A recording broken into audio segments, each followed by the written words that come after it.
बिस्मिल्लाहिर्रहमानिर्रहीम। अस्सलाम वालेकुम नाज़रीन, आप देख रहे हैं आज तक न्यूज़ और मैं हूं समी। इससे पहले आप इस कहानी की 74 इक़्सात सुन चुके हैं और अब किस नंबर 75 मुलाहिज़ा फरमाएं। क्या बात है, तुम घबराए हुए हो? शारिक ने पूछा। तुम लोग जल्दी आओ, वो आदमी कहते हुए बाहर दौड़ गया। उसके जाते ही वो लोग भी कमरे से बाहर आ गए। खुली फिजा में आवाज साफ आ रही थी। मोहम्मद उमर ठिठक कर रुक गया। शारिक भाई, वो शारिक की तरफ सरगोशियाना लहजे में बोला, सूरत-ए-हाल खतरनाक हो गई है। खान अब्दुल कुद्दूस खान के आदमियों ने रास्ते को घेर लिया है और खान खुद मेगाफोन पर गुलबाज खान से मुतालबा कर रहा है कि हम लोगों को उसके हवाले कर दिया जाए। चलो गुलबाज खान से मालूम होगा कि किस्सा क्या है, शारिक ने जवाब दिया। वो तेजी से आगे बढ़ गए। लिबार्ट्री के सामने वाली तमाम बत्तियां बुझी हुई थी, तारीकी फैली हुई थी। वो लोग लिबार्ट्री वाले बरामदे में पहुंच गए।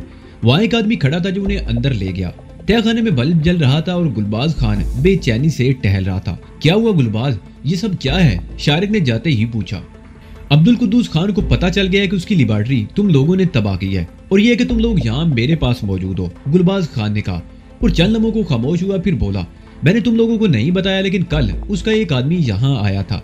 उसने मुतालबा किया था कि तुम लोगों को उसके हवाले कर दिया जाए, लेकिन मैंने इनकार कर दिया और अब वो अपने आदमियों को साथ लेकर आ गया है और तुम लोगों की वापसी का मुतालबा कर रहा है। लेकिन सवाल ये पैदा होता है कि खान को यहाँ हमारी मौजूदगी का पता कैसे चला? शारिक ने पूछा। मेरे 3 आदमी सरोबी गए हुए हैं, गुलबाज खान ने कहा। उन्हीं में से किसी एक ने गद्दारी की होगी।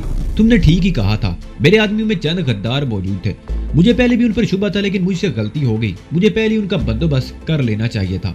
लेकिन अब तुम्हारा क्या इरादा है? शारिक ने उसके चेहरे पर नजरें जमा दी। क्या तुम हमें इनके हवाले कर दोगे? कभी नहीं, गुलबाज खान ने ठोस लहजे में जवाब दिया। मैंने तुम लोगों को यहाँ इसलिए बुलाया कि मुझे तुम लोगों की मदद की जरूरत है। खान अब्दुल कुद्दूस खान के साथ 8-10 आदमी जरूर होंगे, जबकि मेरे पास सिर्फ 3 आदमी हैं। हम 4 आदमी उनका मुकाबला नहीं कर सकते। तुम लोग हमारी मदद करोगे? हम तैयार हैं, शारिक ने कहा, लेकिन हम खाली हाथ तो मुकाबला नहीं कर सकते। तुम लोगों की राइफलें वो पड़ी हैं। गुलबाज खान ने एक तरफ इशारा किया। राइफलें उठाकर मैगजीन चेक कर लो। फाजिल मैगजीन भी करीबी पेटी में रखे हुए हैं। ठीक है, फिक्र मत करो, हम तुम्हारे साथ हैं, शारिक ने कहते हुए अपने साथियों को इशारा किया। वो लोग आगे बढ़कर राइफलें उठाकर चेक करने लगे। वो सब दिल ही दिल में मुस्कुरा रहे थे। वो सिर्फ एक राइफल हासिल करने का मंसूबा बना रहे थे और कुदरत ने ऐसे हालात पैदा कर दिए थे कि उन सबको अपनी अपनी राइफलें मिल गई थी और अब वो अपनी मर्जी के मुताबिक कार्रवाई कर सकते थे। राइफलें संभाल कर वो लोग तहखाने से बाहर आ गए। गुलबाज खान भी उनके साथ था। वो बरामदे के सामने रुककर उन्हें बताने लगा कि अब्दुल कुद्दूस खान और उसके आदमी किस तरफ हो सकते हैं। मैंने अपने आदमियों को मुनासिब जगहों पर खड़ा कर दिया है। तुम अपने आदमियों को पोजीशन समझा दो। मैं उस तरफ हूँ, उन पत्थरों के पीछे। वहां से आगे आने वाले को रोका जा सकता है, गुलबाज खान ने कहा। शारिक ने सामने के रुख का जायजा लिया और अपने साथियों को उनके पोजीशनें समझाने लगा। इसने बड़ी होशियारी से काम लेते हुए अपने साथियों को उस तरफ तैनात किया था जिस तरफ उनके घोड़े मौजूद थे। गुलबाज खान, मेगाफोन पर अब्दुल कुद्दूस खान की गूंजती हुई आवाज सुनाई दी। मेरी तुम्हारी कोई दुश्मनी नहीं। तुम इन आदमियों को मेरे हवाले कर दो, हम वापस चले जाएंगे। लेकिन अगर तुमने ऐसा ना किया तो तुम मुझे अपना बदतरीन दुश्मन पाओगे। मैं सिर्फ तुम्हें थोड़ा सा वक्त दे रहा हूँ। मैं 5 तक गिनूंगा। अगर तुमने उन लोगों को मेरे हवाले ना किया तो मेरे आदमी फायरिंग शुरू कर देंगे और तुम्हारी लिबार्ट्री भी तबाह कर दी जाएगी। चंद सेकंड बाद ही गिनती शुरू हो गई। उसने अभी 3 ही कहा था कि शारिक ने आवाज की सिमत फायर कर दिया। तारीकी में इतनी दूर किसी को निशाना बनाना मुमकिन नहीं था, मगर शारिक ने यह फायर खान अब्दुल कुद्दूस खान को इत्ताल दिलाने के लिए किया था, क्योंकि उसके दिल में अचानक ये ख्याल आया था कि लिबार्ट्री की तबाही की धमकी से गुलबाज खान उनके बारे में अपना इरादा बदल ना दे। उसका ये वार कामयाब रहा। उसके फायर के जवाब में दूसरी तरफ से जबरदस्त फायरिंग शुरू हो गई। गुलबाज खान ने भी अपने आदमियों को चीख कर फायरिंग का आर्डर दे दिया। शारिक दूर तक वो मोहम्मद उमर के पास पहुंच गया। मोहम्मद उमर, वो सरगोशी में बोला, अपने तमाम साथियों को लेकर घोड़ों की तरफ चले जाओ। घोड़े लेकर उस रास्ते की तरफ निकलने की कोशिश करो जिस तरफ से ये लोग हमें ले आए थे। तुम कहाँ जा रहे हो? मोहम्मद उमर ने पूछा। मैं भी चंद मिनट में तुम लोगों के पास पहुंच जाऊंगा। तुम लोग उसी रास्ते पर पहुंचकर मेरा इंतजार करना, शारिक ने कहा और एक तरफ दौड़ता चला गया। दोनों तरफ से शदीद फायरिंग हो रही थी। शारिक को यकीन था कि गुलबाज खान के आदमी देर तक मुकाबला नहीं कर सकेंगे और वो उससे पहले ही अपना काम खत्म कर लेना चाहता था। गोलियां शारिक के आसपास गिर रही थी। वो भी फायरिंग करता हुआ लिबार्ट्री की दूसरी तरफ पहुंच गया। वहां गुलबाज खान के एक आदमी मौजूद था जो दर्रे वाले रास्ते की तरफ फायरिंग कर रहा था। गुलबाज खान कहाँ है? शारिक ने चीख कर पूछा। वो उस तरफ, उस शख्स ने इशारा किया। तुम भी उसकी मदद के लिए उस तरफ निकल जाओ, यहाँ की फिक्र मत करो, मैं यहाँ मौजूद हूँ, मेरे होते हुए कोई इस तरफ नहीं आ सकता, शारिक ने कहा। वो शख्स फायरिंग करता हुआ एक तरफ दौड़ता चला गया। शारिक कुछ देर तक वहीं खड़ा एक पत्थर की आड़ में सामने की तरफ फायरिंग करता रहा। फिर उसने इधर उधर देखा और आहिस्ता आहिस्ता पीछे हटने लगा। लेबॉर्टरी के बरामदे में पहुंचकर वो रुक गया। एक बार फिर उसने इधर उधर देखा और तेजी से दौड़ता हुआ लेबॉर्टरी के दरवाजे में घुस गया। तहखाने में पहुंचने में उसे कोई दुश्वारी नहीं हुई। वो तेजी से एक तरफ दौड़ता चला गया। वो गुलबाज खान से मुलाकात के लिए 3-4 मरतबा यहाँ आ चुका था और चंद बातें उसने नोट कर ली थी। लेबॉर्टरी में एक तरफ केमिकल के चंद ड्रम रखे हुए थे। उसने ड्रम का ढकना खोलकर उसे उलट दिया। ड्रम में भरा हुआ केमिकल जमीन पर बहने लगा। शारिक ने 2-3 और ड्रम उल्टा दिए और गैसोलीन का एक डब्बा उठाकर सीढ़ियों के करीब आ गया।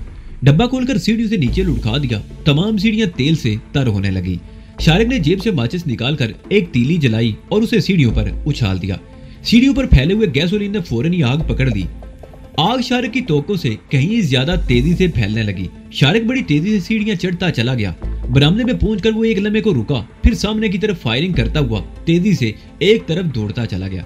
उसे अपने साथियों तक पहुंचने में ज्यादा देर नहीं लगी। वो लोग घोड़ों की बागें पकड़े तैयार खड़े थे। जल्दी निकलो यहाँ से, शारिक चीखा, यहाँ धमाका होने वाला है। वो लोग घोड़ों पर बैठ गए और घोड़े टीले की दूसरी तरफ ढुलान पर उतरने लगे।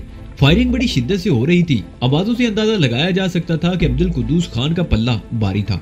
उसके आदमियों की तादाद ज्यादा थी और वो जदीद तरीन हथियारों से बड़ी जबरदस्त फायरिंग कर रहे थे। और उसके बरक्स गुलबाज खान के साथ सिर्फ 3 आदमी थे। शारिक और उसके साथी वहां से तकरीबन 1 मील दूर निकल गए थे। फायरिंग की आवाजें अब भी आ रही थी और फिर एक जोरदार धमाका हुआ जैसे कोई आतिशफशां फट पड़ा हो। उन्होंने मुड़कर देखा। ऊंचे नीचे पहाड़ों की वजह से वो जगह दिखाई नहीं दी थी, लेकिन उस तरफ सुर्खी दिखाई दे रही थी और छोटे छोटे धमाकों की आवाजें मुसलसल सुनाई दे रही थी। वो लोग ज्यादा देर वहां नहीं रुके। नौलखा और शाहपरी का ख्याल था कि कुछ देर रुककर आराम कर लिया जाए, लेकिन शारिक इसके हक में नहीं था। ये जगह उस लिबर्टी से ज्यादा दूर नहीं थी और ज्यादा देर यहाँ रुकना उनके लिए खतरनाक था। वो लोग रात भर चलते रहे। रात की तारीकी बदतदरीज कम होने लगी। वो लोग एक जगह रुक गए। दाईं तरफ नशेब में वसी व अरीज वादी थी। दिन की रोशनी अगरचे फैलना शुरू हो गई थी, लेकिन इस मुल्क के उजाले में भी दूर दूर तक देखा जा सकता था। दफतन समीना चीख उठी, शारिक वो देखो उस तरफ। उसने एक तरफ इशारा किया। वो सब उस तरफ देखने लगे। किसी गाड़ी के हेडलैम्प्स की रोशनियां थी। वो गालबन कोई भारी ट्रक था, क्योंकि कुछ ही देर बाद वादी में इंजन की हल्की सी आवाज भी गूंजती सुनाई देने लगी। शायद उस तरफ कोई ट्रक है और हमारा नशेब में उतरना खतरनाक भी हो सकता है, शारिक ने कहा। इस जगह रुकना भी मुनासिब नहीं होगा, मोहम्मद उमर बोला। मेरा ख्याल है हमें पहाड़ों के अंदर चले जाना चाहिए। ठीक कहते हो, चलो तुम आगे चलो, शारिक ने कहा। उन्होंने घोड़े मोड़ लिए और एक बार फिर पहाड़ों में दाखिल हो गए। तकरीबन 1 घंटा चलते रहने के बाद वो एक तंग सी सुरंग से गुजरते हुए एक निस्बतन कुशादा जगह पर पहुंच गए। चारों तरफ चट्टानें थीं, जिनके दरमियान तकरीबन 200 मुरब्बा फुट की जगह होगी। उस तरफ आमदोरफ्त के लिए वही सुरंग का रास्ता था। इसके अलावा हर तरफ उमूदी चट्टानें थी। अलबत्ता एक तरफ एक तंग सी दरार थी। वो दरार इस कदर तंग थी कि सिर्फ एक घोड़ा गुजर सकता था। तुम लोग यहीं रुको, मैं आगे जाकर देखता हूँ, शारिक कहते हुए घोड़े से उतरकर उस दरार में दाखिल हो गया। 20-25 फुट के बाद वो दरार दाईं तरफ मुड़ गई। उससे आगे कुशादा गार थी। इस वक्त दिन की रोशनी पूरी तरह फैल चुकी थी। शारिक इधर उधर देखता हुआ उस गार में दाखिल हो गया। गार काफी कुशादा थी और तकरीबन 20 गज आगे जाकर दाईं तरफ मुड़ गई थी। गार का मोड़ घूमते ही शारिक एक झटके से रुक गया। उसे अपनी आंखों पर यकीन नहीं आ रहा था। गार में असले के अंबार लगे हुए थे। वो अपनी जगह पर बेइसो हरकत पड़ा फटी फटी सी नजरों से उस असले के अंबार को देखता रहा और फिर दफतन वो जैसे होश में आ गया। यहाँ असले के अंबार लगे हुए थे, इनकी हिफाजत के लिए भी यकीनन कोई ना कोई मौजूद होगा। ये ख्याल आते उसने एकदम राइफल तान ली। चंद लम्हे इधर उधर देखता रहा, फिर मोहतात अंदाज में उल्टे कदमों पीछे हटने लगा। पिछला मोड़ घूमते उसे कदमों की आड़ सुनाई दी और वो बड़ी तेजी से घूम गया। उसके साथ ही उसके मुंह से गहरा सांस निकल गया। वो शाहपरी और मोहम्मद उमर थे। क्या बात है, तुम इस कदर बदहवास क्यों हो और ये राइफल क्यों उतार रखी है? शाहपरी ने पूछा। शारिक ने ऊँटों पर उंगली रखी। इस गार में कोई मौजूद है। शाहपरी और मोहम्मद उमर भी होशियार हो गए। उन्होंने भी अपनी राइफलें सीधी कर ली। वो तीनों सुरंग की दीवार की आड़ में खड़े हो गए। कई मिनट गुजर गए। गार के अंदर से कोई आवाज सुनाई नहीं थी। शारिक ने एक पत्थर उठाकर अंदर की तरफ उछाल दिया। पत्थर गिरने की आवाज सुनाई दी, लेकिन उसके जवाब में खामोशी ही रही। शारिक ने दूसरा पत्थर उछाल दिया। इस मर्तबा भी कोई रद्द अमल सामने नहीं आया। क्या किस्सा है? तुम्हें किस बात का शुबा है? शाहपरी ने शारिक की तरफ झुकते हुए सरगोशी की। इस गार के अंदर असले के अंबार लगे हुए हैं और मुझे यकीन है कि इनकी हिफाजत के लिए भी कोई ना कोई मौजूद होगा। शारिक ने भी सरगोशी में जवाब दिया, अगर कोई मौजूद हो तो उसे अब तक सामने आ जाना चाहिए था। शाहपरी ने कहते हुए निस्बतन एक बड़ा पत्थर उठाकर गार के अंदर उछाल दिया। इस मर्तबा पत्थर गिरने के बाद कुछ दूर तक लुढ़कता चला गया। पत्थर रुकने के बाद खामोशी छा गई। इस मर्तबा भी कोई रद्द अमल सामने नहीं आया। मेरा ख्याल है गार में कोई नहीं, शाहपरी ने सरगोशी की। मोहम्मद उमर, शारिक ने कहा, तुम यहीं रुको, हम दोनों अंदर जाकर देखते हैं। अगर बाहर से किसी को आते देखो तो एक पत्थर उठाकर अंदर फेंक देना। ठीक है, मैं यहाँ खड़ा हूँ, तुम लोग जाओ, मोहम्मद उमर बोला। शाहपरी और शारिक राइफलें ताने बहुत मोहतात अंदाज में आगे बढ़ने लगे।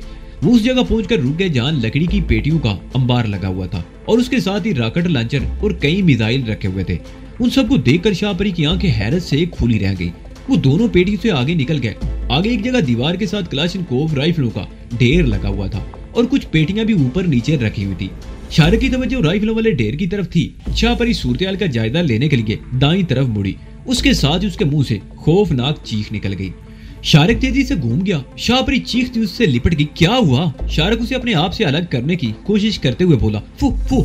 शाहपरी ने खौफजदा लहजे में कहा और एक तरफ इशारा किया। शारिक ने उस तरफ देखा और दूसरे हिला में उसका दिल भी उछलकर हल्क में आ गया। वो एक इंसानी ढांचा था जो लकड़ी की पेटियों के साथ टेक लगाए बैठने वाली पोजीशन में पड़ा था। ढांचे पर लिबास मौजूद था। करीबी एक पगड़ी पड़ी हुई थी। कमीज के कॉलर के ऊपर उसकी खोपड़ी बड़ी खौफनाक लग रही थी। उसके दोनों पैर आगे को फैले हुए थे। दायां जमीन पर रखा हुआ था और उस हाथ में राइफल भी लगी हुई थी। शारिक ढांचे के करीब आ गया। खोपड़ी में पेशानी की जगह पर एक गोल सुराख नजर आ रहा था। ओह! शारिक के मुंह से बेइख्तियार निकला। वो चलने में उसका जायजा लेता रहा, फिर बोला, गालिबन ये इस गार का मुहाफिज था और इसे गोली मारकर हलाक किया गया है। गोली पेशानी में लगी थी, सुराख साफ नजर आ रहा है और गालिबन इसकी मौत भी 2 साल पहले वाकई हुई होगी। शाहपरी ने कहा। वो अपनी कैफियत पर बड़ी हद तक काबू पा चुकी थी। ये तो माहिरीन ही बता सकेंगे, लेकिन अब ये तय है कि इस गार में कोई जिंदा इंसान मौजूद नहीं, शारिक ने कहा और फिर आवाज देकर मोहम्मद उमर को भी बुला लिया। असले के अंबार देखकर मोहम्मद उमर भी चौंक गया। उसने ढांचा भी देख लिया। चंद गज आगे इस गार में एक और मोड़ था। उस तरफ भी लातादाद लकड़ी की पेटियां और असला मौजूद था। हैवी मशीन गन्ने, लाकट मशीन गन्ने, लातादाद रॉकेट और दीगर गोला बारूद भरा हुआ था। गार के शीशे में एक और ढांचा भी नजर आ गया। वो ढांचा जमीन पर लेटा हुआ था और उसके हाथ के करीब भी एक क्लाशनकोव पड़ी थी। मेरा ख्याल ये दोनों गार के मुहाफिज होंगे, शारिक बोला। इनमें से किसी बात पर झगड़ा हुआ होगा। दोनों ने फायर खोल दिया और एक दूसरे की गोलियों से खत्म हो गए। ये शख्स जख्मी होकर घसीटता हुआ यहाँ तक पहुंचने में कामयाब हो गया होगा और फिर खत्म हो गया। कुछ ऐसे ही लगता है, मोहम्मद उमर बोला। लेकिन ये लोग कौन थे और ये असला यहाँ तक किस तरह लाया गया? इससे हमें कोई दिलचस्पी नहीं होनी चाहिए, शारिक ने कहा। तुम बाहर जाकर समीना और 9 लखे को भी बुला लाओ। घोड़ों को एहतियात से बांध देना। मेरा ख्याल है अरसा से इस तरफ कोई नहीं आया, किसी के आने का इम्कान भी नहीं हो सकता, इसलिए घोड़ों को कोई खतरा नहीं होगा।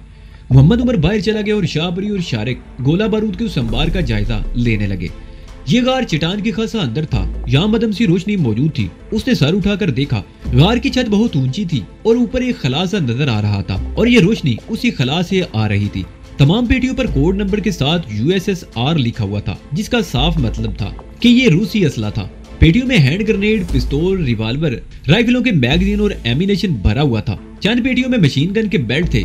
इस असले की मालियत करोड़ों रुपए से कम नहीं थी, लेकिन इनके लिए ये बेकार था। समीना और 9 लखा भी आ गए और वो सब उस असले के बारे में तबसरा करने लगे। मोहम्मद उमर के कहने के मुताबिक रूसियों से जंग के दौरान मुजाहिदीन ने कई मरतबा रूसी फौजी कैंपों पर छापा मारकर असला जब्त किया था। ये असला भी वैसा ही था जो रूसी फौजियों से छीना गया था। लेकिन सवाल ये पैदा होता है कि अफगान मुजाहिदीन के जिस ग्रुप ने रूसी फौजियों से ये असला छीन कर यहाँ छुपाया था, वो इसे भूल कर क्यों गए थे? इन दोनों इंसानी ढांचों की मौत का वक्त तय्युन करना बहुत मुश्किल था, लेकिन एक बात तो तय थी कि तवील अरसे से यहाँ कोई नहीं आया था। आखिर वो कौन लोग थे जो इतनी बड़ी तादाद में ये असला यहाँ लाए थे और बाद में भूल गए? जंग के दौरान बाद छोटे छोटे गिरोह भी यहाँ सरगर्म अमल रहे। मोहम्मद उमर ने कहा, उन्हें मुजाहिदीन तो नहीं कहा जा सकता, लेकिन छोटे ग्रुपों ने भी रूसी फौजियों के खिलाफ महाज खोल रखा था। ये लोग मौका पाकर रूसी फौजियों से न सिर्फ उनकी खुराक बल्कि असला भी छीन कर ले जाते थे। हो सकता है ये भी ऐसा ही कोई गिरोह हो और असला यहाँ पहुंचाने के बाद वो किसी और कार्रवाई में सब के सब रूसियों के हाथों मारे गए हों और जिन 2 आदमी को वो असले की हिफाजत पर छोड़ गए थे वो भी किसी बात पर आपस में लड़कर खत्म हो गए। हाँ, यही बात कुछ करीम क्यास मालूम होती है, शारिक ने कहा। इस असले का क्या किया जाए? 9 लखे ने कहा। क्या करना है? शारिक बोला। हम ये असला अपने साथ तो नहीं ले जा सकते, अलबत्ता हो सकता है कि जरूरत की चंद चीजें उठा ले, मसलन चंद मैगजीन, चंद हैंड ग्रेनेड जो किसी वक्त भी हमारे काम आ सकते हैं, और बाकी यहीं पड़ा रहेगा। समीना ने सवालिया निगाहों से उसकी तरफ देखा। जाहिर है شارق نے اس بات میں سر ہلایا، یہ اسلحہ یہاں محفوظ ہے، اگر اتفاق سے ہماری طرح کوئی اور اس طرف نکل آیا تو خود ہی سوچتا رہے گا۔ بہرحال اب باہر چلو، ہمارے لیے وہی جگہ مناسب ہے جہاں ہم نے گھوڑے باندھے ہیں۔ وہ لوگ غار سے باہر نکلے۔ نکلنے سے پہلے انہوں نے اپنی رائفلیں، میگزین اور چند ہینڈ گرنیڈ لے لیے تھے۔ وہ اسی جگہ آگے جہاں ان کے گھوڑے بندھے ہوئے تھے۔ چاروں طرف عمودی چٹانیں تھی، ایک طرف وہ دراڑ تھی جو غار تک چلی گئی تھی اور دوسری طرف وہ تنگ سا راستہ تھا جس کے بعد سرنگ تھی۔ اس طرح یہ جگہ ہر لحاظ سے محفوظ تھی اور شارق سوچ رہا تھا کہ اسلحے کا ذخیرہ کرنے والوں نے اس جگہ کا انتخاب بہت سوچ سمجھ کر کیا ہوگا۔ یہاں اس گولے بارود کو کوئی خطرہ نہیں تھا۔ وہ لوگ رات بھر گھوڑوں پر سفر کرتے رہے اور بہت تھک گئے، لیکن غار میں اسلحے کی موجودگی کے انکشاف نے ان کی نیندیں اڑا دی تھی اور تھکن بھی بھلا دی تھی، اور وہ دیر تک اسی پر تبصرے کرتے رہے۔ مجھے حیرت ہے کہ وہ لوگ اسلحہ اس غار تک لائے کیسے ہوں گے؟ ایسا کوئی راستہ نہیں کہ جیپ بھی یہاں تک پہنچ سکے، نولکھے نے کہا۔ ہم نے نشیب میں ایک گاڑی کو جاتے دیکھا تھا، شارق نے کہا۔ اس وادی میں سڑک موجود ہے اور میرا خیال ہے وہ لوگ اس سڑک کے راستے پہاڑ کے دامن تک تو ٹرک لے کر آئے ہوں گے اور اسے آگے پیٹیاں کندھوں پر لاد کر لے آئے ہوں گے۔ اس میں تو بڑی محنت کرنی پڑی ہوگی، سمینہ بولی۔ محنت کے بغیر تو کوئی کام نہیں ہوتا، شارق نے کہا۔ کتنا اسلحہ ہے؟ اس کی مالیت کروڑوں روپے ہوگی، نولکھے نے کہا۔ افغانستان میں خوراک سے زیادہ اسلحہ موجود ہے، محمد عمر نے ان کی باتوں میں مداخلت کرتے ہوئے کہا۔ کچھ اسلحہ افغانوں نے جنگ کے دوران روسی فوجیوں سے چھینا تھا اور بہت سا اسلحہ روسی فوجی واپس جاتے ہوئے چھوڑ گئے تھے۔ پورے افغانستان میں اسلحے کے انبار لگے ہوئے ہیں۔ میں دعوے سے کہہ سکتا ہوں کہ پہاڑوں میں جا بجا اس طرح بہت سا ایسا گولہ بارود چھپا ہوا ہے جس کا اب کوئی وارث بھی نہیں ہے، اور روسیوں کا چھوڑا ہوا اسلحہ ہی اب افغانستان میں آپس کی لڑائی میں استعمال ہو رہا ہے۔ روسی فوج کو افغانستان سے گئے ہوئے اگرچہ بہت عرصہ بیت چکا ہے، لیکن ان کے ایجنٹ اب بھی اپنا کام جاری رکھے ہوئے ہیں۔ میری سمجھ میں ایک بات نہیں آ سکی، نولکھا بولا۔ روسی تو ان کے دشمن تھے، وہ واپس جا چکے ہیں، ان کے جانے کے بعد یہ لوگ آپس میں کیوں لڑ رہے ہیں؟ اقتدار، محمد عمر نے کہا۔ اقتدار بہت بری چیز ہے شارق بھائی۔ روسیوں کے جانے کے بعد یہاں کئی پارٹیاں مارد وجود میں آ گئی ہیں اور ہر پارٹی اقتدار پر قبضہ کرنا چاہتی ہے۔ بڑے بے وقوف ہیں یہ لوگ، نولکھا بولا۔ کچھ تباہی روسی فوجیوں نے پھیلائی تھی، رہی صحیح کسر انہوں نے خود نکال دی۔ ہم نے تو ہر طرف کھنڈر ہی کھنڈر دیکھے ہیں۔ ساری آبادی دوسرے ملکوں میں چلی گئی ہیں، جو بچے کچے رہ گئے ہیں وہ بھی بھوکے مر رہے ہیں۔ ان لوگوں کو اتنی سمجھ نہیں آتی کہ سب کچھ ختم ہو گیا تو اقتدار کا کیا کریں گے؟ کیا کھنڈر اور لاشوں پر حکومت کریں گے؟ اگر یہ بات ان کی سمجھ میں آ جاتی تو روسیوں کو مداخلت کا موقع ہی نہ ملتا، محمد عمر نے کہا۔ افغانستان کی تاریخ دیکھ لو، یہاں شروع ہی سے یہ سب کچھ ہوتا رہا ہے۔ ہمیشہ انہوں نے غیروں کو حملے کی دعوت دی۔ افغانستان ہمیشہ بیرونی حملہ آوروں کی آماج گاہ بنا رہا ہے اور آج بھی سب کچھ ہو رہا ہے۔ انہوں نے خود ہی اپنے ملک کو جہنم بنا رکھا ہے اور دوسروں کو کیا الزام دیا جائے، سمینہ نے مداخلت کرتے ہوئے کہا۔ اور بدقسمتی سے ہم بھی اس جہنم میں پھنس گئے، نکلنا چاہتے ہیں لیکن راستہ ہی نہیں مل رہا، نولکھا بولا۔ ایک دو دن میں ہم لوگ انشاءاللہ یہاں سے نکل جائیں گے، محمد عمر نے کہا۔ میرا خیال ہے پاکستان کی سرحد یہاں سے زیادہ دور نہیں۔ اگر ہمیں راستہ معلوم ہو تو آج رات سے پہلے سرحد پار کر سکتے ہیں، لیکن ہمیں راستہ معلوم نہیں۔ یہ بھی ہو سکتا ہے کہ ہم بھٹکتے ہوئے دوبارہ اندرونی علاقے کی طرف نکل جائیں، اس لیے ہمیں اب زیادہ احتیاط سے کام لینا ہوگا۔ بلکہ بہتر تو یہ ہے کہ یہاں سے نکلنے کے بعد ہم بستی میں پہنچنے کی کوشش کریں تاکہ وہاں سے ہمیں سرحد پار کرنے کا راستہ مل سکے۔ او بھائی، نولکھے نے اس کی طرف دیکھتے ہوئے کہا، رات کو ہم ایک جہنم سے نکلے ہیں، بستی کی تلاش میں کسی اور جہنم میں پھنس گئے تو ضروری نہیں کہ ہر مرتبہ ہی قسمت ہم پر مہربان رہے۔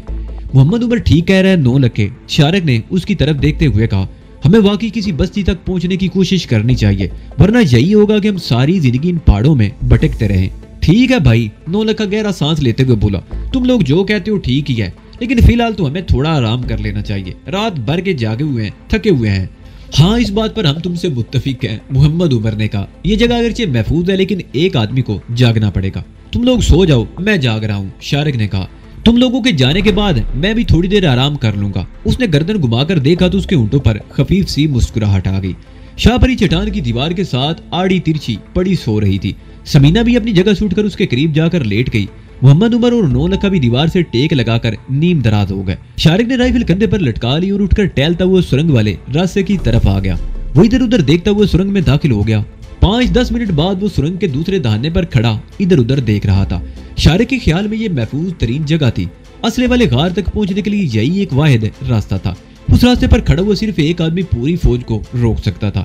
وہ ایک پتھر پر بیٹھ کر چاروں طرف دیکھتا رہا، اس کا ذہن بری طرح الجھا ہوا تھا۔ محمد عمر نے ٹھیک ہی کہا تھا کہ انہیں کسی بستی تک پہنچنے کی کوشش کرنی چاہیے۔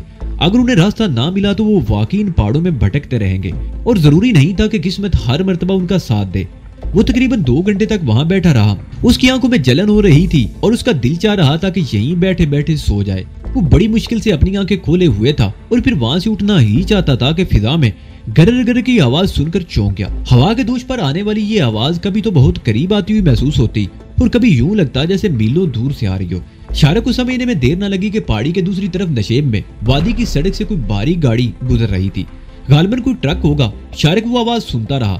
اچانک اس کے ذہن میں ایک اور خیال آیا، اگر وہ لوگ وادی میں اتر کر اس سڑک کے ساتھ ساتھ سفر جاری رکھیں تو کسی نہ کسی بستی تک پہنچ ہی جائیں گے۔ لیکن پھر سر جھٹک کر اس خیال کو ذہن سے نکال دیا۔ یہ کچھ پتہ نہیں تھا کہ وہ سڑک کس طرف سے آ رہی تھی اور کہاں جا رہی تھی۔ اس کے علاوہ یہ اندیشہ بھی تھا کہ وہ سڑک کے ساتھ ساتھ سفر کرتے ہوئے کسی کی نظروں میں بھی آ سکتے تھے۔ گزشتہ رات انہوں نے گلباز خان کی لیبارٹری تباہ کی تھی، اس سے پہلے وہ عبدالقدوس خان کی لیبارٹری تباہ کر چکے تھے۔ گلباز خان کے ساتھ ایک طرح سے انہوں نے دھوکہ کیا تھا، اس نے انہیں پناہ دی تھی، انہیں خان عبدالقدوس خان کے حوالے کرنے سے انکار کر دیا تھا، اس کی دشمنی مول لی تھی اور دونوں میں زبردست جنگ شروع ہو گئی تھی۔ گلباز خان نے شارق اور اس کے ساتھیوں پر اعتماد کرتے ہوئے انہیں اسلحہ دیا تھا اور اپنی مدد کی درخواست کی تھی، لیکن انہوں نے گلباز خان کی مدد کرنے کی بجائے اس کی پیٹھ میں چھرا گھونپا تھا اور اس کی لیبارٹری تباہ کر کے وہاں سے بھاگ آئے تھے۔ شارق کو یقین تھا کہ اگر گلباز خان زندہ بچ گیا ہوگا تو عبدالقدوس خان کے ساتھ مل کر انہیں تلاش کرے گا اور ان پہاڑوں کا چپا چپا چھان مارے گا، اور ایسی صورت میں سڑک کی طرف رخ کرنا خطرے سے خالی نہیں تھا۔ پہاڑوں میں رہنا ہی ان کے لیے سود مند تھا، کسی بستی تک جانا بھی اگرچہ ان کے لیے خطرناک ثابت ہو سکتا تھا، لیکن ان کے لیے مجبوری یہ تھی کہ کوئی بستی تلاش کرنا ضروری تھا تاکہ راستے کے بارے میں معلوم کیا جا سکے۔ شارق آدھا گھنٹہ مزید وہاں بیٹھا رہا اور پھر اٹھ کر واپس آ گیا۔ جب وہ اپنے ٹھکانے پر پہنچا تو شاہ پری جاگ رہی تھی جبکہ اس کے دوسرے ساتھی سو رہے تھے۔ اسے دیکھ کر شاہ پری مسکرا دی، تم کہاں چلے گئے تھے؟ ادھر ادھر ٹہل رہا تھا، شارق نے اس کے قریب ہی بیٹھتے ہوئے جواب دیا۔ میری آنکھوں میں بڑی شدید جلن ہو رہی ہے، میں تھوڑی دیر سو لوں، تم رائفل لے کر یہاں پہرا دیتی رہو۔ ٹھیک ہے، سو جاؤ، شاہ پری نے جواب دیا اور رائفل اٹھا لی۔ شارق اس جگہ لیٹ گیا اور کچھ ہی دیر بعد وہ نیند کی آغوش میں پہنچ چکا تھا۔ سورج غروب ہونے سے تقریباً 1 گھنٹہ پہلے اس کی آنکھ کھل گئی۔ اس کے دوسرے ساتھی بیدار ہو چکے تھے۔ کیا خیال ہے، آج کی رات بھی یہیں گزارنے کا ارادہ ہے یا ہم لوگ ابھی یہاں سے روانہ ہو رہے ہیں؟ شارق نے اٹھتے ہوئے کہا، رات کو سفر کرنا ہمارے لیے مفید ہوگا، کم از کم آج کی رات۔ اس کے 10 منٹ بعد وہ لوگ گھوڑوں پر سوار ہو گئے اور سرنگ کے راستے سے ہوتے ہوئے اس قدرتی پناہ گاہ سے باہر آ گئے۔ تقریباً 200 گز کا فاصلہ طے ہونے کے بعد وہ رک گئے۔ یہاں ایک تنگ سا راستہ ڈولان کی طرف چلا گیا تھا، وادی کی طرف جانا مناسب نہیں ہوگا، میرا خیال ہے اس راستے پر چلا جائے، شارق نے کہا۔ محمد عمر نے کوئی جواب دینے کی بجائے اپنا گھوڑا اس راستے پر ڈال دیا، دوسرے بھی اس کے پیچھے ہی تھے۔ ڈولان ختم ہوتے ہی وہ ایک کشادہ جگہ پر پہنچ گئے۔ اس وقت سمینہ کا گھوڑا آگے نکل گیا تھا۔ ایک چٹان کے گرد گھومتے اس نے گھوڑا روک لیا اور چیخ چیخ کر اپنے ساتھیوں کو پکارنے لگی۔ شارق وغیرہ نے وہاں پہنچنے میں دیر نہیں لگائی اور پھر ان سب کی آنکھیں حیرت سے کھلی کی کھلی رہ گئی۔ اس طرف چٹانوں کے ایک سائبان سا بنا ہوا تھا اور اس سائبان کے نیچے ایک بڑا فوجی ٹرک کھڑا تھا۔ ٹرک پر گرد کی تہیں جمی ہوئی تھی، لیکن صاف پتہ چل رہا تھا کہ وہ روسی فوجی ٹرک تھا۔ وہ لوگ کچھ دیر تک دیکھتے رہے، پھر آگے بڑھ کر ٹرک کے قریب پہنچ گئے۔ محمد عمر گھوڑے سے اتر کر پچھلے حصے پر سوار ہو گیا، لیکن ٹرک خالی تھا۔ شارق بھی گھوڑے سے اتر آیا، اس نے ٹرک کا اسٹیئرنگ سائیڈ کا دروازہ کھول دیا اور اندر جھانکنے لگا۔ اسٹیئرنگ اور سیٹوں پر گرد جمی ہوئی تھی۔ پیسنجر سیٹ پر ایک بھاری اوور کوٹ پڑا ہوا تھا، ایک سب مشین گن بھی پڑی ہوئی تھی۔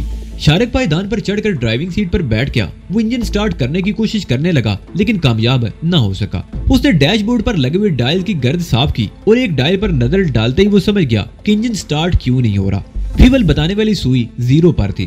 پیسنجر سیٹ پر بھاری اوور کوٹ دیکھ کر اسے یہ سمجھنے میں دیر نہ لگی کہ یہ ٹرک سردیوں کے موسم میں یہاں لایا گیا تھا۔ سردیاں بیتے ہوئے 6-7 مہینے ہو گئے تھے، ہو سکتا ہے یہ ٹرک پچھلی سردیوں میں یہاں لایا گیا ہوگا۔ اس کا پیٹرول خشک ہو چکا تھا۔ وہ ٹرک سے اتر آیا، اس کے ساتھی بھی گھوڑوں سے اتر کر چاروں طرف سے ٹرک کو دیکھ رہے تھے۔ میرا خیال ہے یہ وہی ٹرک ہے جس پر اسلحہ لایا گیا ہوگا، محمد عمر نے شارق کی طرف دیکھتے ہوئے کہا۔ گاڑ میں رکھا ہوا اسلحہ ٹرک لوڈ کے برابر ہے اور پھر اندازہ ہے کہ یہ ٹرک کسی روسی فوجی نواز کا حصہ رہا ہوگا جو کسی طرح مجاہدین یا اس کے گروہ کے ہاتھ لگ گیا تھا۔ ہاں میرا بھی یہی خیال ہے، شارق نے ساری لایا۔ اس کا مطلب ہے یہاں تک کوئی ایسا راستہ ہے جس سے ٹرک یہاں تک لایا گیا تھا۔ اگر اس میں پیٹرول ہوتا تو یہ ہمارے کام آ سکتا تھا، محمد عمر بولا۔